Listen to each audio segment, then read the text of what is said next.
pemerintah daerah, ya, tugas dan kewenangan pemerintah daerah. Nah, karena Banten adalah provinsi, sebentar ya, sebentar.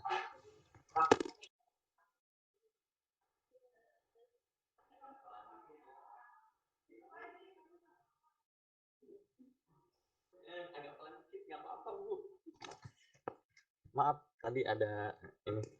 Nutup pintu dulu biar agak terlalu. Oke. Jadi gini Ajmil, pertanyaannya. Ya, karena Banten adalah provinsi, sedangkan hari ini ya Bapak Wahidin Halim memerintahkan kepada bupati dan wali kota yang ada di provinsi Banten melaksanakan pembelajaran melalui daring. Sedangkan wilayah Pandeglang sebagian hijau, sebagian kuning karena zona corona. Nah, apa yang dilakukan Bupati Pandeglang? Ya daring dulu lah sampai kondisinya benar-benar stabil, aman. Daring dulu. Daring dulunya, ya. Oke.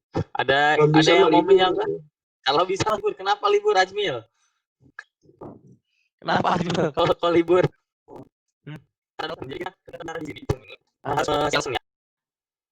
Ya, oh, harusnya libur. Daring itu gimana? Gitu. Ada yang lain?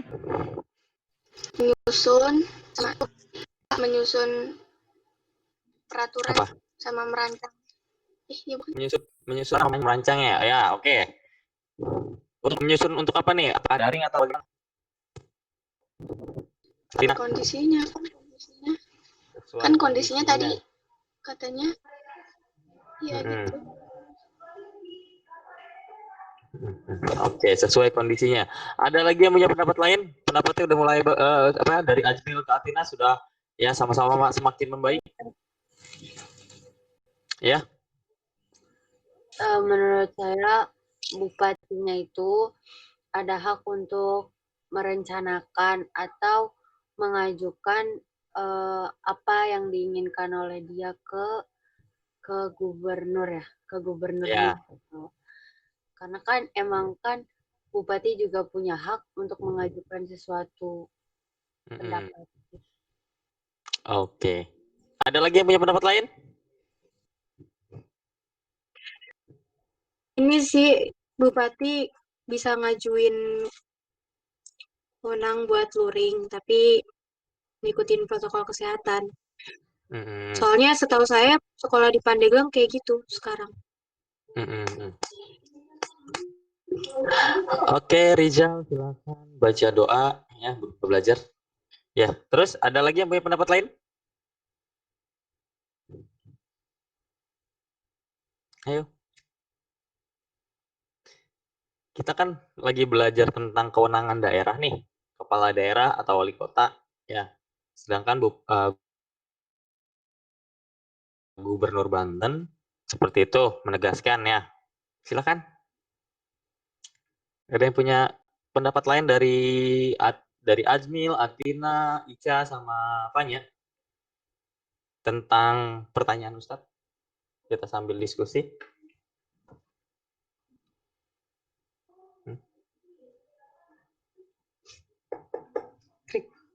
Krik bunyi jauh. Oh, salah ya. Oke, sedikit Ustadz tarik kesimpulan. Subhanallah, keren ya. Dari Ajmil, ya tadi sudah keren ya. Ajmil tolong didupin yang nanya ya. Terus sama dari Atina, ya buat peraturan. Nah, pertanyaannya tadi sudah sangat jelas ya. Terus jawaban kalian juga memang masih ya kurang sempurna. Akhirnya satu sama lain saling melengkapi. Ya, jadi wali kota. Sebentar Ustadz ini dulu. Novel, jangan lupa dibuka dengan baca doa belajar. Oke, ya wali kota ya dapat mengajukan ya melalui peraturan ya. Sebelum mengajukan itu wali kota ada prosesnya, mengajukan ke dinas pendidikan di kota dulu, berbicara ya, ada regulasinya, terus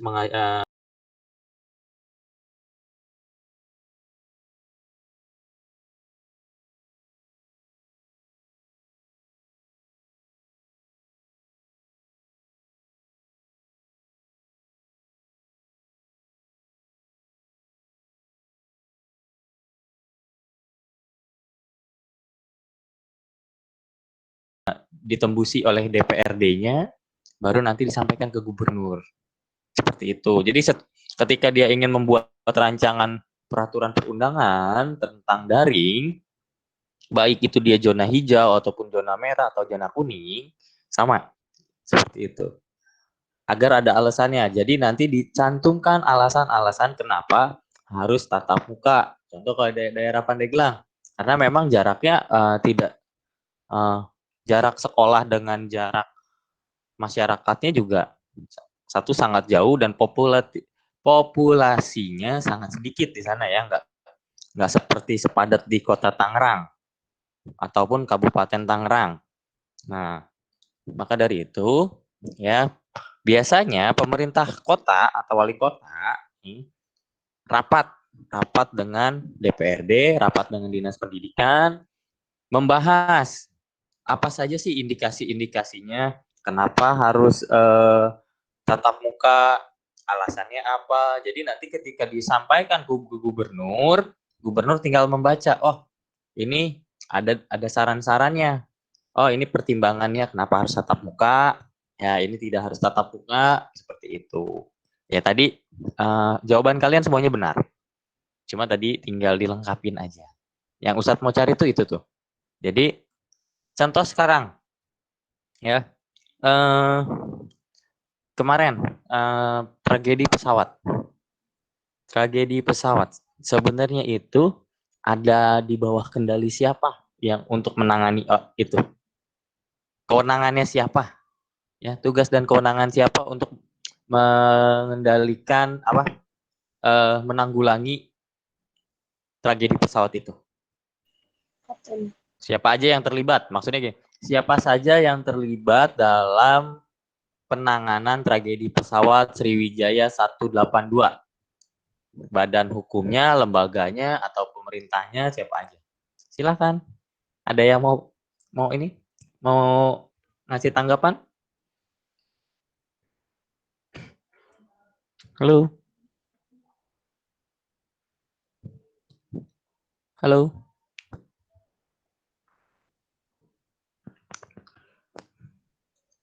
Ini kasus Sriwijaya, pesawat perusahaan swasta, terus kecelakaan. Nah, berada di perairan antara Jakarta dan Banten. Ya. Terus siapa saja nih orang-orangnya yang membuat kewenangan, yang bertanggung jawab untuk ngurusin itu siapa? Pemerintah. Pemerintah siapa, Alin? Jangan ditutupin gitu, Alin, kalau ngomong. Pemerintahnya kan banyak, ada pemerintah daerah, ada pemerintah kota, ada pemerintah pusat. Nah. Presiden paling. Oh, presiden. Oh, presiden ngurusin begitu, kerjaannya banyak amat ya. Oke, presiden. Ada lagi yang punya pendapat lain? Kang pesawat kali. Sebentar. Siapa dulu nih? Adel. Kenapa Adel?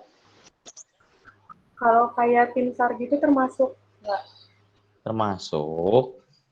Siapa tadi? Fahmi ya? Fahmi apa siapa Rijal tadi yang ngomong? Tukang pesawatnya tadi. Tukang pesawat. Sebentar. Mendefinisikan tukang pesawat. Enggak, maksudnya yang apa ya? Kayak apa gitu lah. Enggak, sebentar. Tukang pesawat masih mikir itu tukang pesawat yang kayak gimana. Kan kalau tukang bakso jelas bawa bakso ya. Kalau tukang pesawat kayak gimana? Apa dia bawa pesawat? Bercanda Rizal. Ya, mungkin mekaniknya ya, kata Rizal ya. Iya, Sat, ya.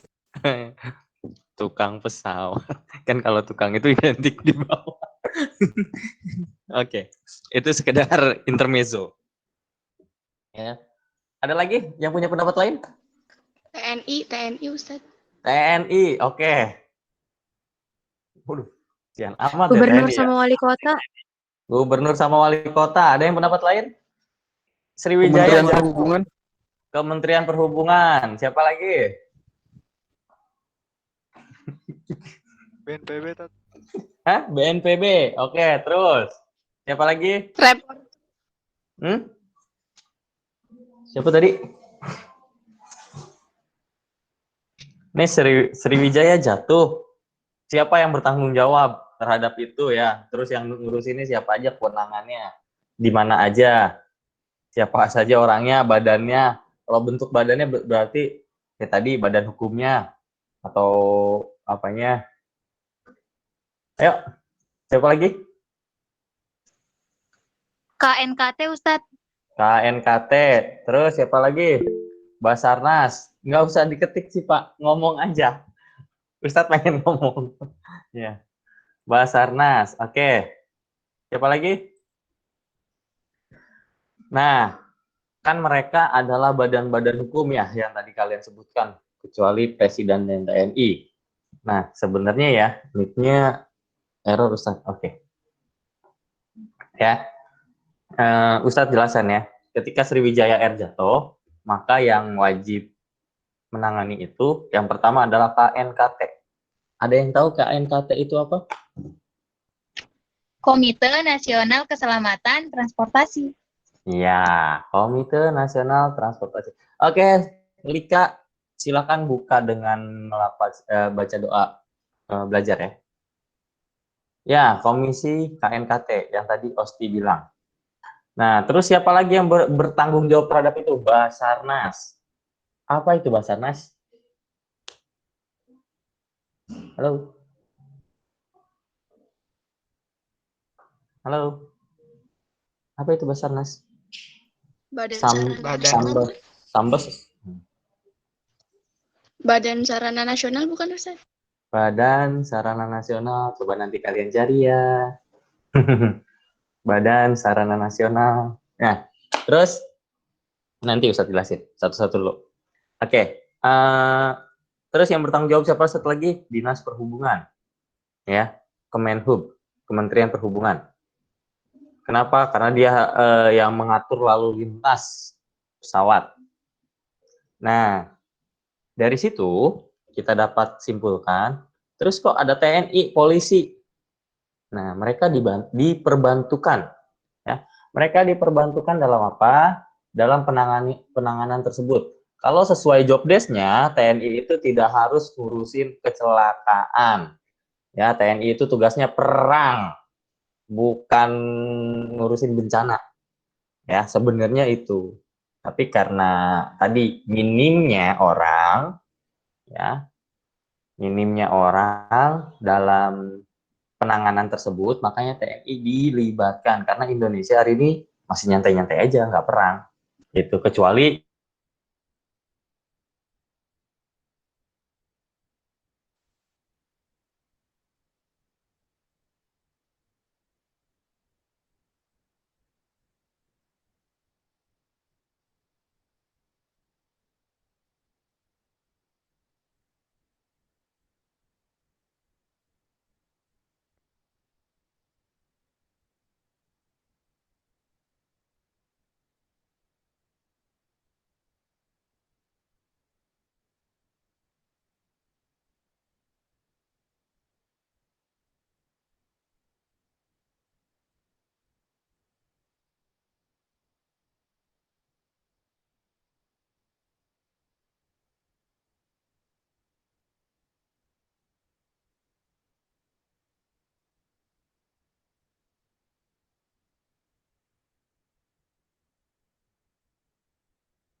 maaf sebelumnya terputus internetnya, ada gangguan.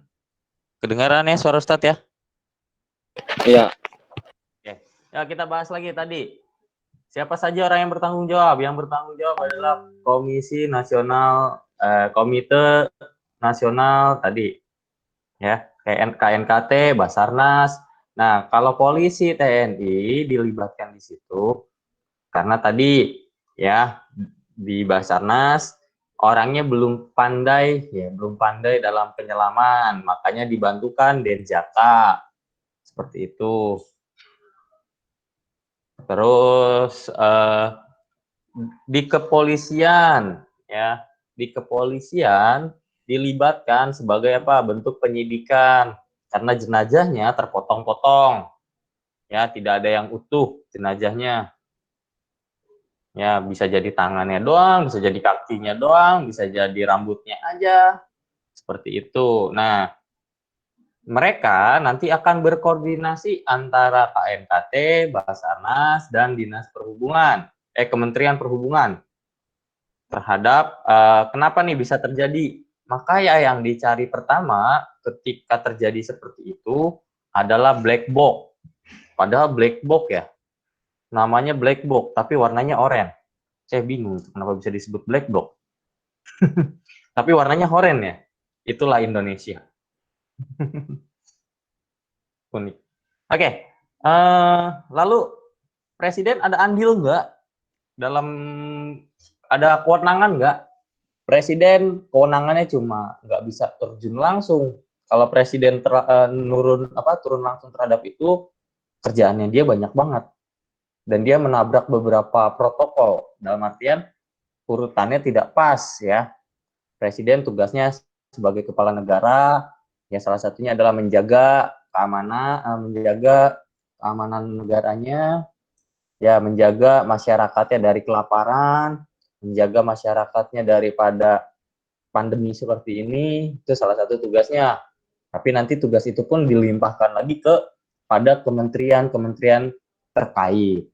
Seperti itu. Nah, itu kewajibannya, tugas dan wewenangnya. Lalu setelah terjadi seperti ini, terus kan presiden ikut pers Ustadz. Boleh nggak? Boleh-boleh aja. Gitu. Untuk memastikan berarti bentuk presiden di situ tuh ada gitu. Ada dalam apa? Berarti dia juga merasakan dukanya seperti itu. Nah, terus pemerintah daerahnya bagaimana? Pemerintah daerahnya itu mensupport, menyediakan tempat, menyediakan tim, ya bahkan menyediakan dana, karena kan dalam pencarian itu butuh makan ya, butuh operasional seperti itu. Nah, jadi kalau kita lihat kewenangan paling utamanya adalah di KNKT, itu Komisi Nasional. Oke, sampai di sini ada yang mau ditanya tentang tujuan ya nih, tugas dan fungsi wewenang kepala daerah. Karena di situ berkaitan, kalau di Sriwijaya berkaitan dengan DKI dan Banten, ya, maka dia saling berkoordinasi seperti itu. Berkoordinasi dalam apa? Dalam menentukan nih, karena tadi mayat-mayatnya kan udah berpotong-potong ya badannya. Iya, silahkan Maura. Ya, jadi anggota tubuhnya udah terpecah-pecah. Jadi saling berkoordinasi nih. Bahkan berkoordinasinya sampai dengan warganya yang di Pontianak. Seperti itu. Oke, sekarang ada pertanyaan lagi nih. Ini yang sering terjadi nih. Kita bahas kasusnya. Kasusnya, sebentar, Ustaz lagi pikirin. Oh ya, kasusnya kalian tahu pembunuh kakaknya Kim Jong Un? Kakaknya Belum tahu. Ya, nanti kalian cari. Pembunuhnya itu perempuan orang Indonesia. Kakaknya Kim Jong Un itu dibunuh dan Kakaknya Kim Jong Il kan? Ya, dibunuh oleh pembunuh bayaran yang berasal dari Indonesia dan kebetulan perempuan. Kim Jong Un siapa tadi? Kim Jong Un siapa, Ustaz? Kim Jong Un itu presiden Korea Utara. Utara apa selatan? Utara. Ya, negara ya. Siti Aisyah yang ngebunuh itu. Nah, Siti Aisyah bukan? Ya, betul. Siti Aisyah yang membunuhnya, orang Indonesia. Nah, ini agak naik. Tadi levelnya gubernur, sekarang levelnya pemerintahan. Karena menyangkut negara. Ya. Kim Jong Un, kakaknya dibunuh sama Siti Aisyah. Siti Aisyah. Kasihan banget ya, namanya bagus-bagus ngebunuh. Adit, silakan baca doa belajar. Ya.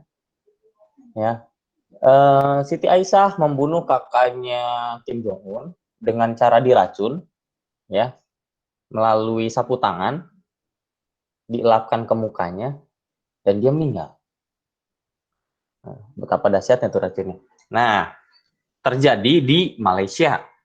Ini ada 3 negara: Malaysia, Indonesia, Korea Utara. Nah, Siti Aisyah ini akan dihukum di negara mana? Terus kewenangan pemerintah Indonesia seperti apa? Coba. Ada yang bisa jawab? Kita diskusi. Ada yang bisa jawab? Mulai gak sih, Ustaz? Siapa? Kenapa? Tanya. Apa Putus-putus. Ustaz ulang pertanyaannya coba? Di Ya, Malai. Di di Malai. Malaysia. Oke. Sebentar, Ustadz ulang pertanyaannya biar pada paham ya. Kim Jong Un, kakaknya Kim Jong Il, ya, bukan Jongjil ya, bukan makanan yang ini cepat jadi. Itu dibunuh oleh warga negara Indonesia, dibunuh di Malaysia. Nah, peranan pemerintah Indonesia karena dibunuhnya di luar negeri, warga negara Indonesia yang melakukannya, terus orang yang dibunuh adalah Korea Utara, orang Korea Utara, gitu kan, dibunuh di Malaysia. Nah, akhirnya dihukum Siti Aisyah ini. Nah, peranan pemerintah itu seperti apa? Karena kan dia nanti akan menghadapi hukuman. Kenapa? Pasti pemerintah Indonesianya itu membela gitu, kayak pengen dibebasin gitu si Siti Aisyahnya. Dibela, oke. Melalui siapa? Menteri Luar Negeri. Menteri Luar Negeri. Ada lagi yang punya pendapat lain?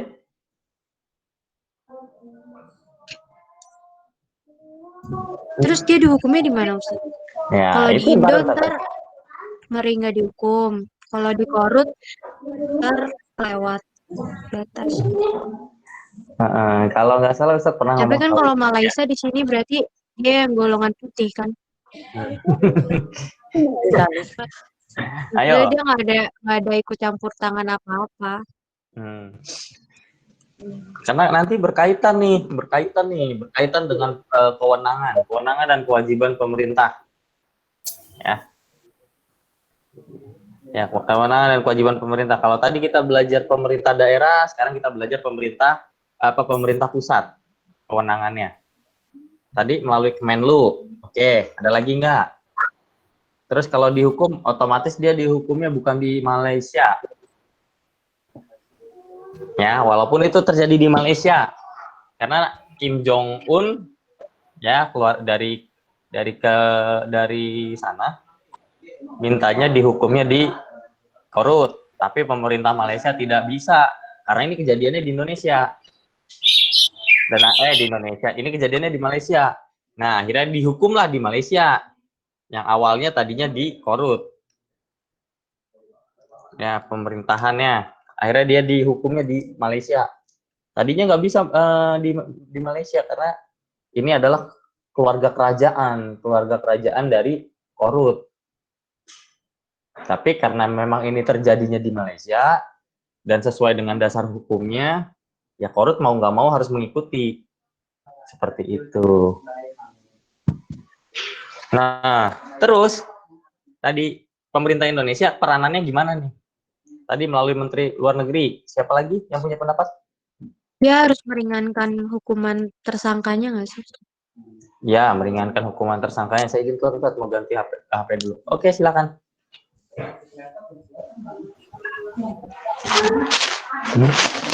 Oke, meringankan ya, dari Menlu meringankan bisa. Atau ada lagi yang punya pendapat lain? Ica? Membantu ini kali ya Ustadz ya, membantu gimana caranya dia ya benar sih kata Fanya, lebih diringankan hukumannya. Hukumannya itu biar nggak hukuman mati. Nggak tahu sih saya juga. Nah, makanya Ustadz ajak Tapi itu kamu endingnya berpikir. dihukum mati nggak sih Ustadz? Akhirnya dia dihukum mati. Di Malaysia. Nah, di Racun, Malaysia- tembak, gantung. Iya, wah kalau kerajaan yang Tembak, digantung, dipancung, diapain Ustaz? Ya, misalkan nanti kalian searching. Ya. Jadi, Ustadz mau kasih gambaran ini. Kasih gambaran seperti itu. Kenapa ada kasus nih? Ya, warga negara Indonesia. Kenapa? Yang pertama, negara wajib melindungi setiap warga negaranya, baik dia mau berada di luar negeri maupun di dalam negeri. Kedua, warga negara wajib memiliki kesamaan dalam penerapan hukum yang berlaku. Ya, tuh. Kalau itu terjadi, kayak tadi kasus terjadi, maka pemerintah pusat atau pemerintah Indonesia, simpelnya, mengajukan kepada pemerintah Malaysia, ya, untuk melalui KBRI atau Kejari, ya, Kedutaan Besar Republik Indonesia yang ada di Malaysia, meminta duta besarnya mengirimkan bantuan berupa pengacara. Melalui siapa yang menyuruhnya? Dari presiden. Ya, presiden meminta kepada Menteri Luar Negeri nanti menembuskan kepada kedutaan besar untuk memberikan bantuan hukum semaksimal mungkin, karena dia adalah warga negara Indonesia. Nah, ini yang sering terjadi nih, TKW di luar negeri sampai dihukum gantung, dicambuk, dan lain sebagainya. Nah, peranan pemerintah itu wajib melindungi itu tuh. Karena apa? Karena orang yang bekerja di luar negeri itu menghasilkan devisa. Apa itu devisa? Pemasukan bagi negara. Ya. Contoh, saya kerja ke Dubai. Nah, saya nyetor ke negara, gitu. Menyetorkan uang. Jadi nanti kalaupun saya dapat gaji, pemerintahan Dubai itu membayar kepada pemerintah Indonesia dalam apa? Dalam hal pengiriman tenaga kerja. Seperti itu. Selain nanti saya juga akan kena pajak di situ kan. Ketika saya ngirimkan uang ke keluarga saya, maka ada potongan gitu.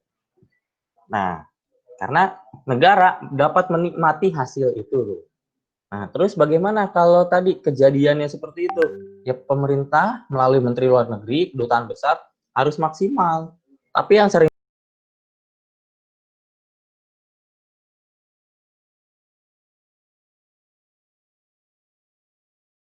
terjadi adalah TKW, gitu kan, atau TKI, seperti itu. Nah, wajib tuh kewenangannya di mana? Tugas dan kewenangannya itu tugas kewenangan presiden, tapi presiden melimpahkan itu kepada Menlu, Menteri Luar Negeri, yang tadi Fahmi bilang. Tapi Menteri Luar Negeri pun harus berkoordinasi dengan kedutaan besar. Tidak langsung bisa serta-merta kedutaan menteri itu langsung ngomong kepada pengadilan di sana. Seperti itu. Ya. Jadi bentuk dan tugas kewajibannya jelas, tidak bertabrakan.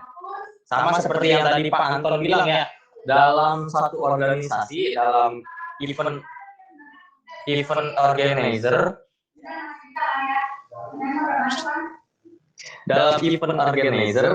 ya, event organizer tadi harus ada pelaporan dari setiap bagian-bagiannya. Sama dalam menjalankan negara juga, dilaporkan permasalahannya seperti apa dan bagaimana. Yang tadi Ustaz Anton bilang, ini berkaitan dengan materi Ustaz Anton terkait tadi. Kita mau ngadain pentas seni. Nah, di situ ada ketuanya, ada bagian dokumentasinya, ada bagian publikasinya, ada bagian humasnya. ada bagian pendanaannya, sama di negara juga. Nanti mereka yang mengurusi itu. Seperti itu. Nah, tugas kewenangan. Nah, dalam tugas kewenangan kepala daerah ada namanya rencana pembangunan jangka panjang, ada rencana pembangunan jangka pendek. Nah, itu sering terjadi tuh. Nah, dan di sini nih sering terjadi pula korupsi dan kolusi. Ya, korupsi KKN atau disebut KKN, korupsi, kolusi, nepotisme. Terjadi sering suap menyuap, sogok menyogok di sini dalam hal anggaran. Seperti itu. Ada lagi mau kita ada yang mau bertanya? Halo. Halo.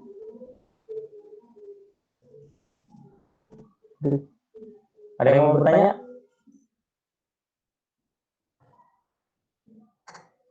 Hai.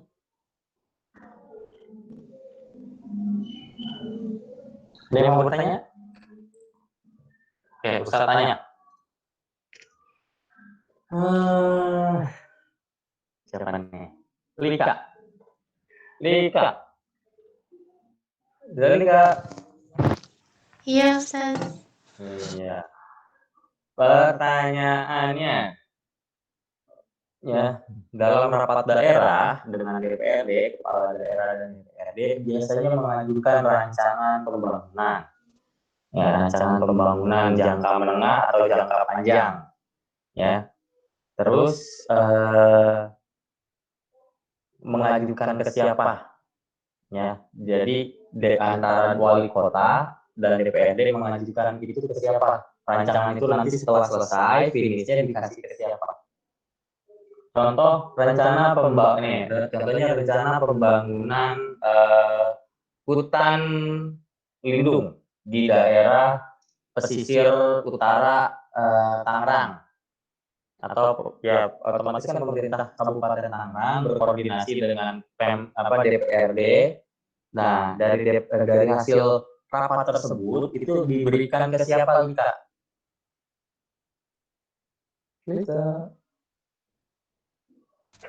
Nggak tahu, Ustaz. Nggak tahu. Oke. Ada yang tahu? Ada yang tahu? Nih, pemerintah Kabupaten Tangerang rapat dengan DPRD, Dewan Perwakilan Daerah, untuk pembangunan hutan lindung di pesisir utara Tangerang. Nah, hasil rapat tersebut, ya yang tadi kita perlu hasil rapat itu perlu mengadakan yang namanya hutan lindung. Kenapa? Karena di daerah pesisir telah terjadi abrasi dan lain sebagainya. Nah, hasil rapat tersebut diberikan ke siapa? Yang Ayo. tadi ada pilihannya, Ustaz. Enggak ada pilihannya. Yang berwenang, Ustaz. Yang berwenang. Itu jawaban paling aman itu. Yang berwenang. Bukan. Siapa? Berarti kayak organisasi pelindung hutan Indonesia. Oh, Walhi. Bukan. Bupati. Kan justru bupatinya ikut rapat dengan DPRD. Hasil rapat tersebut ya, tuh hasil ajuan tersebut mau bikin hutan lindung di pesisir utara itu diajukan ke siapa? Pemimpin daerah. Pemimpin gubernur. Oke. Ya. Pemimpin daerah tuh ada bupati, ada gubernur, ada wali kota.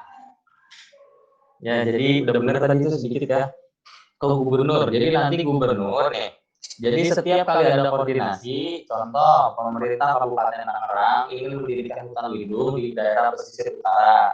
Nah, itu mereka merapat dalam hal apa? Dalam hal anggaran belanja, ya anggaran belanja atau budgeting. Dananya berapa nih kira-kira? Cukup nggak 10 miliar? Terus beli bibitnya sama siapa? Ininya sama siapa secara terperinci? Hasil tersebut lalu diserahkan kepada gubernur dari gubernur nanti akan ditembuskan kepada Menteri Lingkungan Hidup. Kalaupun memang nanti pemerintah daerah itu bisa membiayai sendiri, ya nggak apa-apa, nggak usah ditembuskan ke gubernur, cukup di DPRD dan pemerintah daerah tersendiri, seperti itu. Ada yang mau tanya? Ustadz, saya mau nanya tapi out of topic nggak apa-apa. Oke, silakan. Kerjaannya wakil presiden itu apa sih? Kerjaannya wakil presiden yang salah satunya adalah membantu presiden. Salah satunya. Kok kayak cuman terlihat diam, tidak melakukan apa? Jadi kadang pembagian tugas ya. Jadi nanti dia membagi tugas. Tugas pokoknya presiden dibagi tugas. Ini presiden tugasnya hari ini, misalkan hari ini kunjungan kemana. Nah, nanti wakil presiden dapat bagian yang mana nih? Misalkan wakil presiden dapat bagian untuk peresmian jembatan, atau nanti dia dapat dapat tugas untuk mengatur hubungan luar negeri bersama dengan Menteri Luar Negeri, seperti itu. Jadi nanti pembagian tugasnya harus clear. Ya, ada tugas yang memang harus dijalankan presiden, karena presiden tugasnya banyak, tapi dibagi dua, gitu, dibagi dua ke wakilnya, biar berjalan normal. Seperti itu. Bisa jadi hari ini presiden tidak bisa, presiden sedang ada acara di luar negeri, gitu ya, dalam atau kunjungan. Biasanya itu kunjungan. Nah, wakil presiden itu menggantikan tugas pokok yang ada di dalam. Seperti itu simpelnya. Kok menggantikan Ustadz? Ya iya, karena dia wakilnya. Ketika presiden itu berhalangan, maka wakil lah yang menggantikan tugasnya. Dalam hal apa? Ya misalkan dia dalam hal diplomatik, ya berarti dia nanti berhubungan dengan sama Menteri Luar Negeri. Apakah bila dia ada kunjungan ke luar negeri, contoh presidennya nggak bisa kunjungan ke Mesir karena nggak bisa bahasa Arab, kebetulan wakil presidennya bisa bahasa Arab karena kiai haji gitu kan, ya bisa jadi yang berangkat ke sana, seperti itu. Kalau dua-duanya nggak bisa bahasa Arab gimana? Kalau dua-duanya nggak bisa bahasa Arab, contoh misalkan nggak usah bahasa Arab ya nanti ada penerjemah. Jadi pemerintah membayar penerjemah, seperti itu. Ustadz, berarti wakil presiden punya kerjaan. Iya, punya kerjaan. Memang kelihatannya nggak punya kerjaan ya. Bahkan presiden juga kelihatannya nggak punya kerjaan. Cuma kelihatannya kayaknya jalan-jalan aja. Bener nggak? Iya. Iya. Iya, tadi siapa yang mau nanya? Lika. Ya, kenapa Lika? Ini kan kalau misalnya kata Ustadz tadi wakilnya kan bisa jadi penerjemah, kenapa nggak dua-duanya sih ikut ke sana Ustadz? Ya, kan ada urusan lain yang nggak bisa berbarengan. Kalau duit mahal. Jadi gini, presiden dan wakil presiden tidak bisa kerja berbarengan kecuali dalam rapat, ya. Kenapa? Karena satu, ya presiden mengurusi banyak tugas. Tugasnya itu banyak, akhirnya dibagi-bagi. Ada yang di menteri, ada yang di wakil. Nah, memang kalau kita lihat kelihatannya memang jalan-jalan dulu kerjaannya ya. Kayak kemarin habis jalan-jalan main banjir-banjiran gitu kan di Kalimantan. Ya salah satunya adalah tadi dia meninjau, padahal sebenarnya presiden juga berhak ke presiden meninjau ke sana, berhak aja, sah-sah aja gitu. Tapi kan sebenarnya lebih etisnya lagi pemerintah daerah aja. Kenapa harus wakil presiden? Kenapa wakil presiden kagak presiden satu dan dua aja? Maksudnya gimana, Lika? Jadi dua-duanya presiden dan wakil gitu Ustadz. Dua-duanya presiden dan wakil ya akan bertabrakan kepentingan. Ya ada wakil, ada ketua aja bertabrakan kepentingan kok. Ya. Jadi dalam pemerintahan itu kalau kita bicara idealnya dia punya tugas dan fungsi. Tugas, fungsi, dan wewenang. Tapi nanti ketika dalam menjalankannya akan ada yang namanya politik. Politik inilah yang kadang yang tidak etis ya. Politik inilah yang kalau bahasa dosen saya itu bilangnya gini, politik itu sama seperti kerupuk, nggak jelas. Kelihatannya besar pas digigit sedikit. Seperti itu. Tapi Sama kayak kerupuk maksud. iya, renyah. bukannya ya renyah. Ketika diraup gitu loh. Iya, karena renyah itu Enak, di situ. renyah. Iya, karena enak, renyah, murah. Karena itu banyak keuntungan. Ya, dalam politik itu tidak pandang bulu. Seperti itu. Kalau misalnya dua-duanya sibuk atau berkepentingan atau sakit secara bersamaan. Oke, keduanya sibuk atau sakit secara bersamaan yang mengurus negara siapa Ustaz? Ada yang namanya Seknek, Sekretaris Negara. Nanti ada Menko.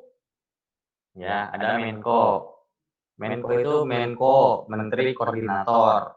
Jadi nanti satu menteri membawahi beberapa menteri.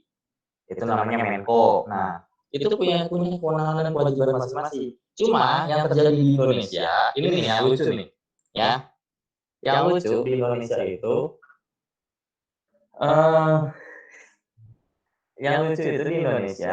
Menko itu sering ikut campur terhadap urusan yang lain. Contohnya ketika reklamasi Ancol. Sedangkan pada saat itu Menteri Kelautan Sri Puji Astuti tidak mengizinkan dibangun pulau reklamasi bersama dengan Menteri Sudirman Said itu apa ya lupa saya. Menteri Lingkungan Hidup kalau nggak salah. Menteri Pembangunan Menteri apa itu? Dua menteri itu melarang pemerintah pusat untuk membangun pulau reklamasi. Tapi Menko di atasnya menteri tersebut, karena dia punya kepentingan apa? Kepentingan politik dan kepentingan dagang. Siapa Menkonya? Bapak Luhut Bin Sarpanjaitan, ya. Punya kepentingan terhadap itu makanya dijalankan. Itu. Jadi politik itu ya begitu adanya. Gitu. Kan kalau yang digadang-gadang sama media itu bahwasanya reklamasi itu punya orang China. Gitu kan punya investor luar dan lain sebagainya. Ya karena memang tadi satu semua atau hal apa kayak hari ini Indonesia lagi ingin gayat nih investor dari Jerman. Siapa? Pabrik Tesla, pabrik mobil mobil listrik, mobil super canggih. Selain Lamborghini memang pabriknya di Itali. Tapi Tesla ingin buka perusahaan di Indonesia dengan total investasi yang besar. Seperti itu. Tapi di situlah kepentingan tuh. Nanti ada dana-dana ya. Jadilah korupsi. Gitu. Nggak usah jauh-jauh. Bantuan langsung tunai aja sama menterinya diambil 10.000.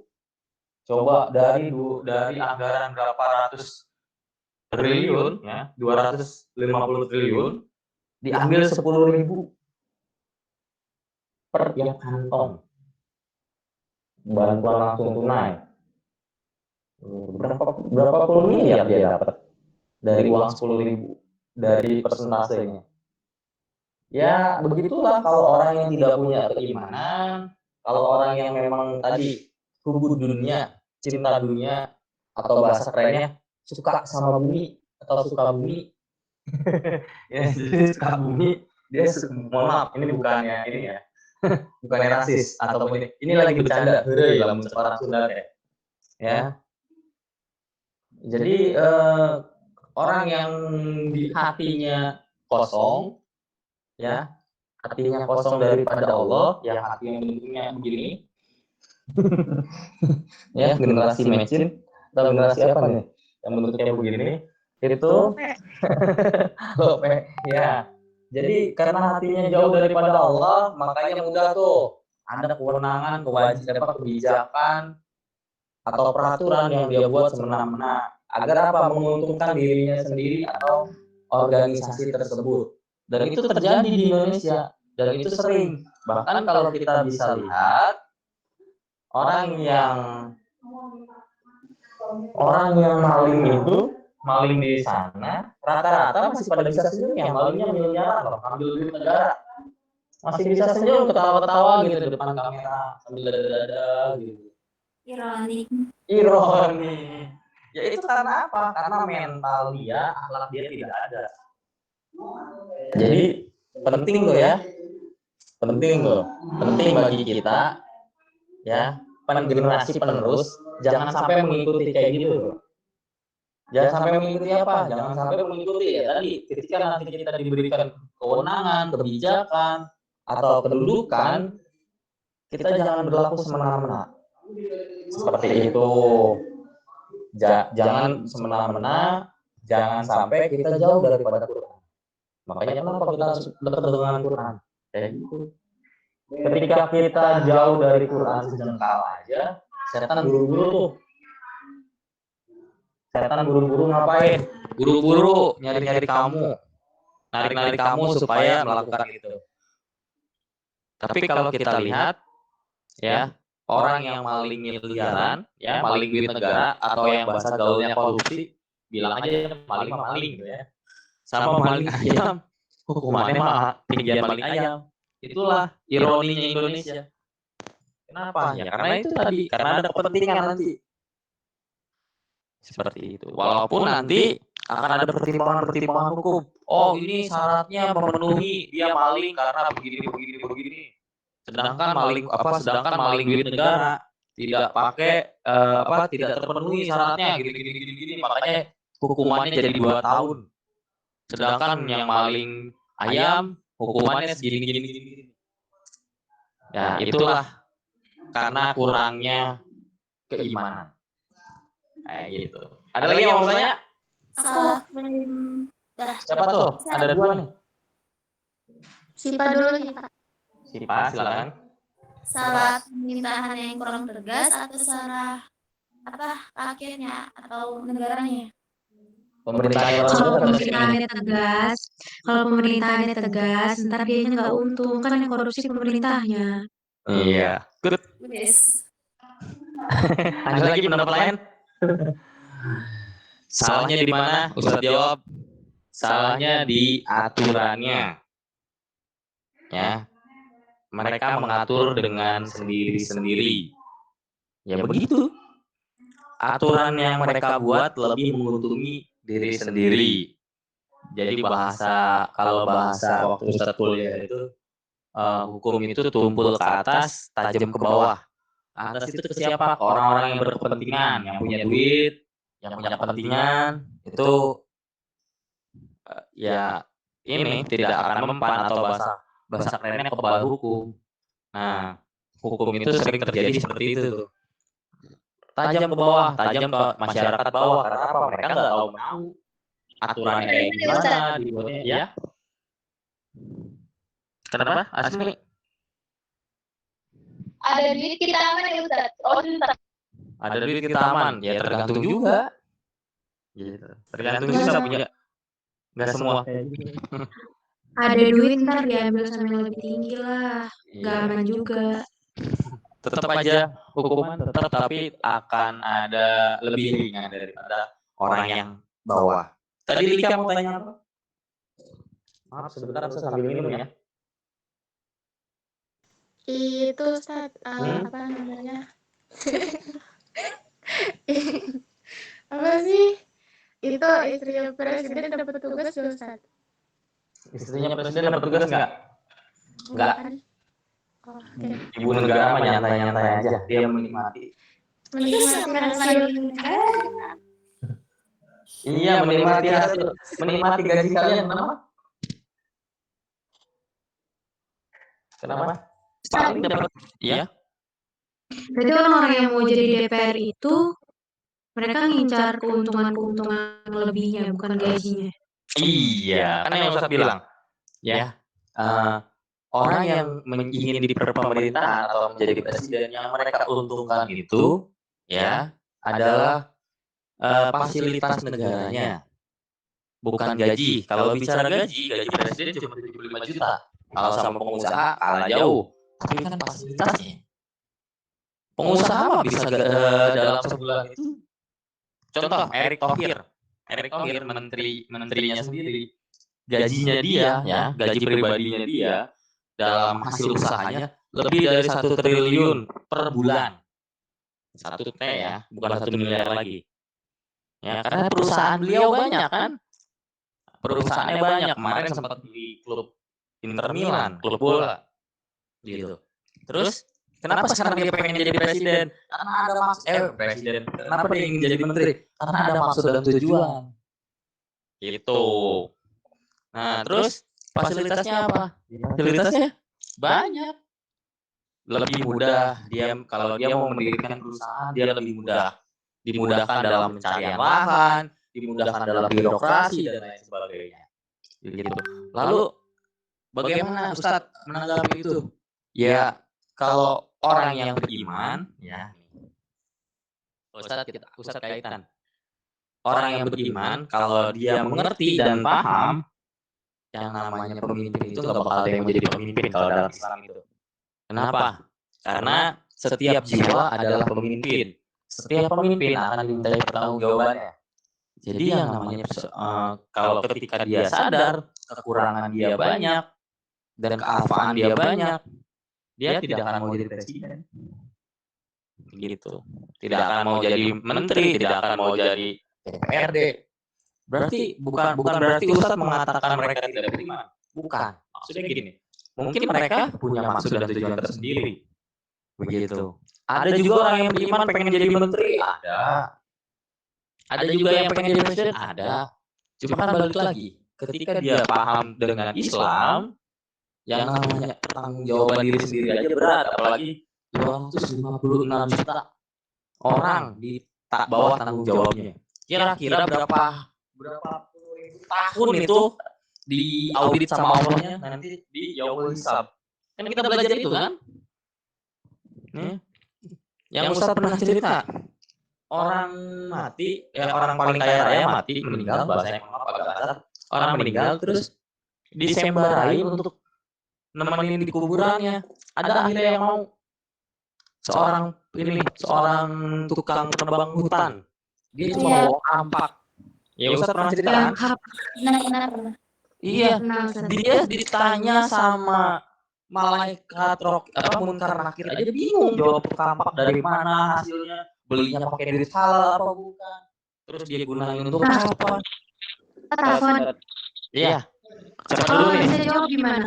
Apa di skip pertanyaannya, ganti pertanyaan gitu? Apa di skip? Ya kayak maksudnya beli dari mana, terus apa Duit yang halal enggak? haram? Tidak bisa jawab jadi dipukul. Kan saya nggak mungkin tahu semua nama penjual yang jual barang-barang saya gitu. Ya itu ya dihukum sama malaikat tuh. Ya makanya kan ada dua, yang satu mukul, yang satu nanya. Kan kita makan diam kan, yang berbicara sama mulut. Terus si tukang kapak itu dihukum kah, Ustaz? Ya tukang kapak itu nggak mikir, dia nggak meninggal, dia nggak meninggal. Akhirnya dia datang kepada si keluarga tersebut yang meninggal, bilang, saya tidak mau uang yang kamu berikan, yang kau janjikan gitu. Dia akhirnya berpikir, dengan satu kapak aja ya, satu kapak itu aja, dia bingung jawabnya kayak gimana. Nah, pertanyaannya hari ini, kenapa orang-orang banyak yang ingin berlomba-lomba menjadi kepala daerah? Ya karena itu fasilitas dunia, gitu. Emang itu asli Ustaz? Asli banyak kok ceritanya. Ada cerita yang tentang ini, yang orang ahli ibadah 500 tahun dia ahli ibadah, tapi masuk surga kata Allah, yaudah kamu masuk surga karena rahmatku. Ahli ibadah itu bilang, saya komplain ya Allah, saya nggak mau kalau masuk surga karena rahmatmu, saya mau masuk surga dengan ibadahku, gitu kan? Pas ditimbang sama matanya aja, sama dosa matanya, masih banyak dosa matanya. Ada banyak sejarah-sejarah, makanya kamu banyak baca terkait kisah-kisah orang-orang terdahulu seperti itu. Kalau Orang buta berarti beruntung dong, Ustaz. kok masih hidup tapi bisa lihat malaikat. Nah, itulah Allah memberikan gambaran contoh ya. Kenapa tadi Fahmi? Orang buta beruntung. Ya orang buta beruntung dia dosa matanya nggak ada. Apa yang mau diiniin? Gitu. Oke. Kalau dia bisa melihat malaikat ya itu Allah ingin memberitahukan kepada manusia bahwasanya ya nih bahwasanya ada loh ajab kubur itu, yaitu memberitahukan bahwasanya nih yang namanya jabatan, harta, tahta itu ada pertanggungjawabannya. Didapat dari mana? Dibelinya dengan apa? Terus belinya di mana? Digunakan untuk apa? Coba. Ya Rijal, kamu beli handphone dari mana duitnya? Digunakan untuk apa? Terus siapa saja yang kamu gunakan, yang kamu hubungi pakai itu? Berapa banyak dosa yang panjang pertanyaannya. Satu jenis, satu alat, kapak, seperti itu. Nah terus bagaimana orang yang berlomba-lomba? Ya karena mereka belum paham akan daripada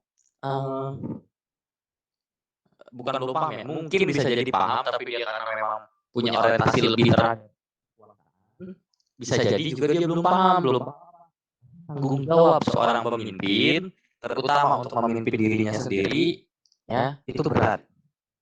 Gitu. Makanya ketika kalian nih sudah pada dewasa, ya, ketika kalian sudah dewasa, dosa kalian itu bukan ditanggung orang tua lagi, tapi ditanggung sama diri kalian. Ketika misalkan Aditya tidak sholat, ya dosanya bukan orang tua lagi yang nanggung, bukan kakaknya lagi, gitu. Ketika kita pulangnya malam atau kelayapan tanpa izin, terus kita di pulang malam itu banyak melakukan maksiat, dosanya bukan orang tua lagi yang megang, tapi diri sendiri, begitu.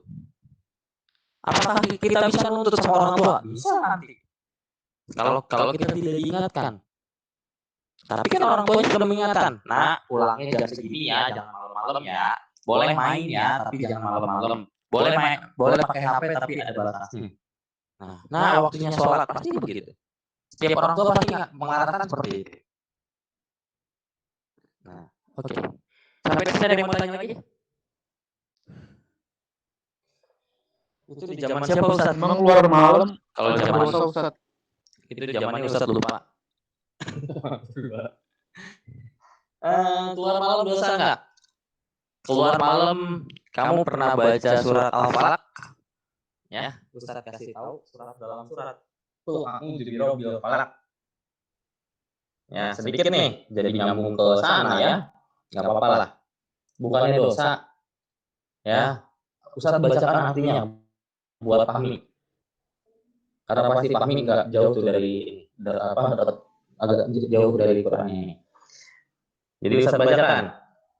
Katakanlah aku berlindung kepada Rabb yang menguasai subuh, dari kejahatan makhluk yang diciptakan, dari kejahatan malam apabila telah gelap gulita. Jadi kalau malam itu jangan keluar kelayapan. Tuh, Allah sudah berjanji, ya kalian bisa nanti baca surat Al-Falaq. Allah telah berjanji 1442 tahun yang lalu, ya bilang kalau malam itu ya waktunya tidur bukan kelayapan. Dari kejahatan malam apabila telah gelap gulita. Karena malam itu tadi begal banyak, ya setan banyak, setan dari jenis jin dan manusia banyak, gitu. Ya. Kalau begadang boleh nggak Ustaz? Kalau begadang boleh nggak Ustaz? Baiknya baca Quran.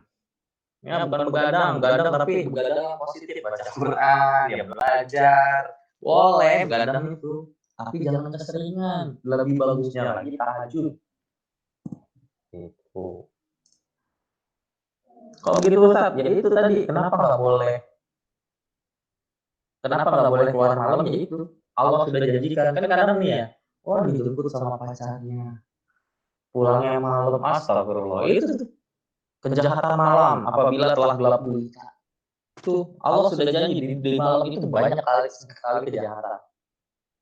Jangan kan malam, siang aja banyak. Gitu. Jadi nanti apa nih kita bagaimana nih kita sebagai siswa atau sebagai anak ya kalau di rumah ya kita bilang ayah, bunda, ibu, abi, umi, mama, papa atau papi, mimi, aku pulang nanti jam 9 atau jam 10. Tapi harus jelas itu pun pergi dengan siapa. Coba kalau ketika saat itu pergi terus tidak izin, tahu-tahu diculik, tahu-tahu kecelakaan atau gimana, kita nggak pernah tahu. Begitu. Makanya Quran itu jelasin. Ada nggak kitab yang lain ngasih tahu, lu kalau malam jangan keluar malam. Ya ini cuma Quran. Gitu. Oke, ada yang mau tanya lagi? Ustaz, Wafi nanya di kolom chat. Iya, sebentar, kita baca. Sekarang jam berapa, Ustaz? Oke, pertanyaan yang bagus. Sekarang jam 10.15, kelewatan. Ustaz, mohon maaf. Oke, nggak ada yang mau tanya ya? Clear ya? Jam 10.15, Wafi. Terima kasih sudah diingatkan. Jadi, semua orang itu punya tugas dan kewajiban. Ya. Dan tugas kewajiban itu intinya nanti akan dimintai pertanggungjawaban. Setiap yang bernyawa pasti akan merasakan kematian. Sebelum kematian menjemput kita, maka kerjakanlah tugas dan kewajiban kita. Ya, kalau kita tugasnya seorang pelajar ya kita belajar yang baik. Ya. Ketika kita selesai belajar, maka tugas kita sebagai anak jadilah anak yang baik. Mungkin itu aja dari Ustadz. Kurang lebihnya mohon maaf. Kita tutup dengan melafazkan hamdalah dan doa kifaratul majlis. Alhamdulillah.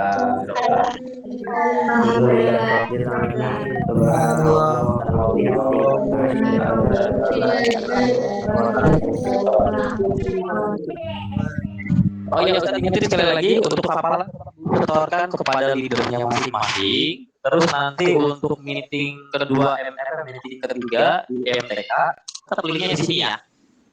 Silahkan yang mau keluar chat nanti bisa masuk lagi di link ini.